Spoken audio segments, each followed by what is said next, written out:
ফাহম নামের এক গরিব কৃষক ছিল। সে ভাবত, যদি আমার একটু বেশি জমি থাকতো তাহলে আমি সুখে থাকতে পারতাম।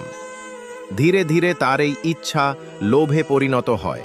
প্রথমে সে কিছু জমি কিনে খুশি হয়, কিন্তু এরপর আরও বেশি জমির জন্য লালায়িত হয়ে পড়ে। একদিন সে জানতে পারে এক জায়গায় এমন নিয়ম আছে, যদি কেউ ভোরবেলা সূর্য ওঠার সময় থেকে হাঁটা শুরু করে এবং সূর্যাস্তের আগ পর্যন্ত যতটা জমি পায়ের হাঁটায় ঘুরে আসতে পারে, সব জমি তার হয়ে যাবে।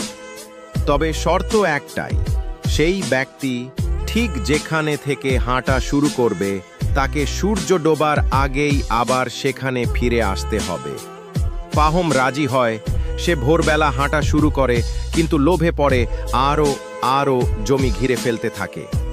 যখন বুঝতে পারে সময় ফুরিয়ে যাচ্ছে, তখন প্রাণপণ দৌড়াতে থাকে সূর্যাস্তের আগেই ফিরে আসার জন্য। অবশেষে সূর্য ডোবার ঠিক আগে সে ফিরে আসে, কিন্তু অতিরিক্ত পরিশ্রমে সেখানে পৌঁছেই মারা যায়। তার দেহ কবর দেওয়া হয় মাত্র 6 ফুট জায়গায়।